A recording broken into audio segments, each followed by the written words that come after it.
Minna Grönman Pomarkusta, tervetuloa tähän haastatteluun. Kiitos. Olet aluevaltuutettu ja tausta-ammatilta sairaanhoitaja, toiminut pitkään Satasairaalassa ja Satakunnan alueen terveydenhoidossa. Onko siitä ollut hyötyä vai harmia aluevaltuutetun työssä?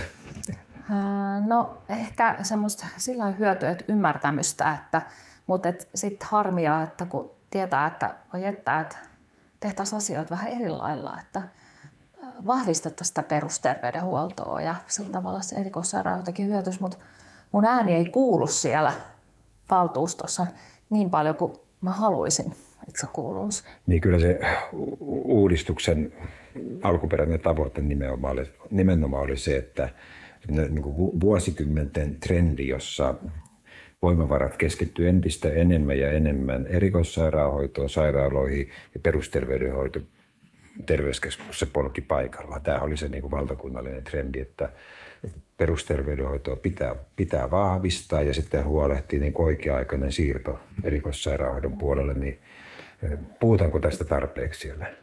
No ehkä ei varmaan. No, ei erikoissairaanhoito saa laskea alas, mutta se toimii nyt hyvin ja kun potilas saa diagnoosin ja pääsee sinne hoitoon, niin asiat hoituu.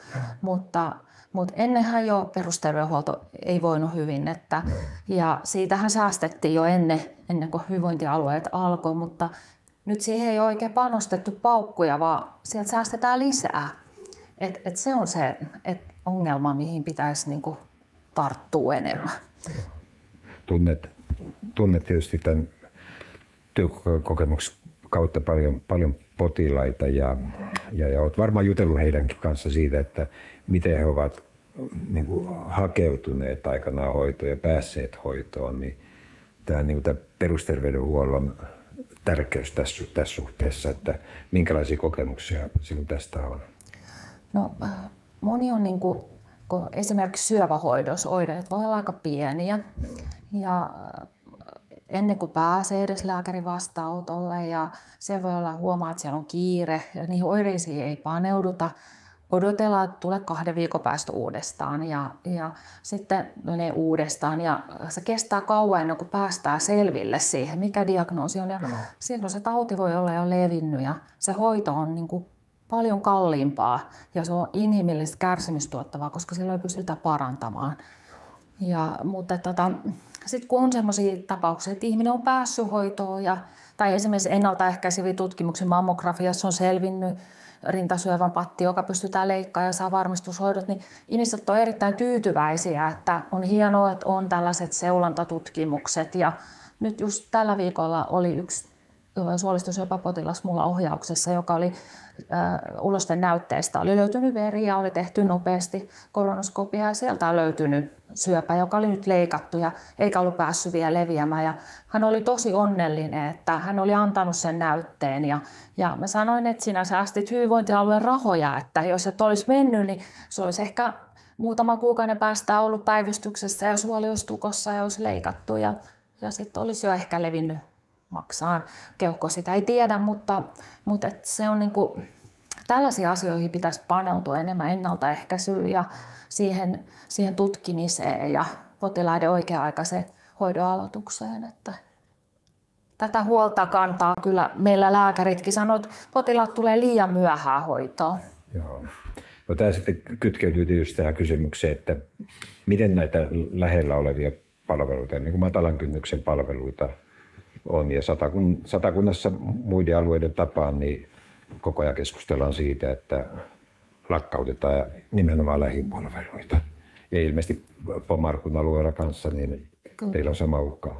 No siellä uhka on, että lääkäripalvelut ne on nytkin aika vähäiset ja poistuu ja sitten olisi jonkinnäköinen ehkä sairaanhoitajan vastaanotto ja lääkärin vastaanotto etänä ja eihän lääkäri etänä pysty tutkimaan vatsaa, kainaloalueet, jos joku vatsakin. No tietenkin sitten tarjotaan lääkärin vastaanottoa, mutta se on sitten kaukana ja sitten täytyy mennä taksilla, jos ei omista omaa autoa ja se tuo lisäkustannuksia ja sitten ehkä harkitaan sitä menoa, vaikka olisi joku oire, mikä pitäisi hoitaa nopeasti. Niin.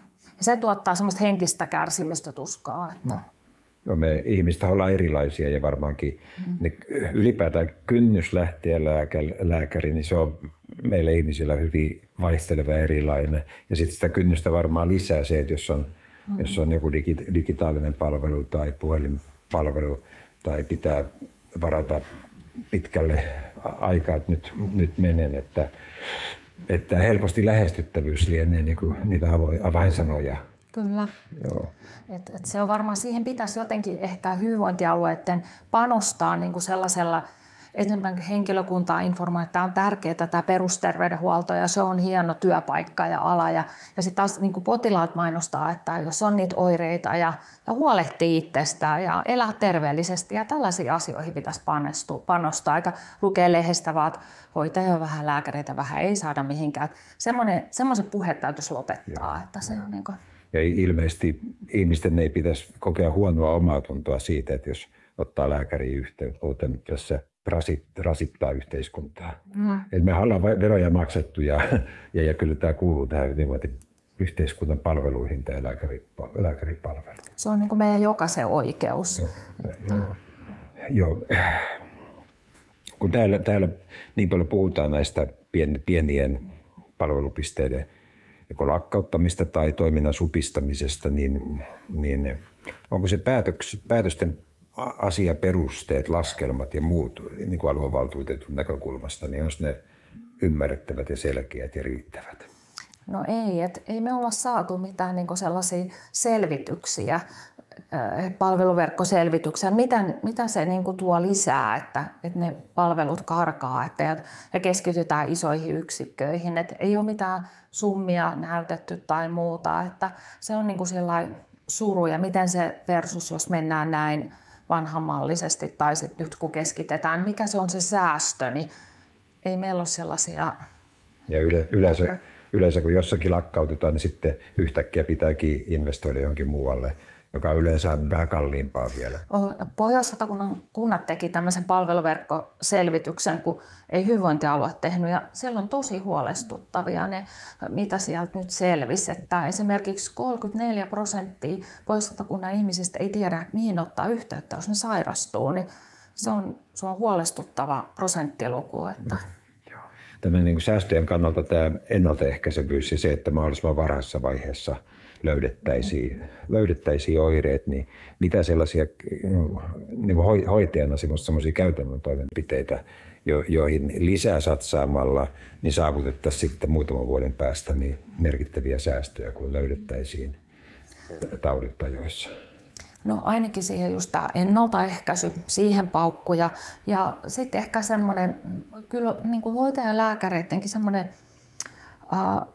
mainostaminen, että perusterveydenhuollossa työtä tekevä on ihan arvokas ja siellä on hyviä tiimejä ja kyllä semmoista niin kuin jonkinnäköistä semmoista tiimi oma hoitajalääkäri semmoista systeemiä, että mistä lääkäri saisi hoitaa vähän semmoista omaa joukkoonsa, että nyt vähän liian isoja ryhmiä lääkärit karkaa vähän, ei hoitajakaan tykkää hoitaa isoja ryhmiä ja kyllä ne haluaa niin kuin sitä hoidon jatkuvuutta ja sellaista, että nähdään vähän, no mitä sille ihmiselle kävi ja että se on niin kuin semmoinen, että me ollaan vähän nyt karattu nyt johonkin ja unohdettu tämä, miksi hoidetaan ihmisiä ja sitä terveydenhuoltoa. Että...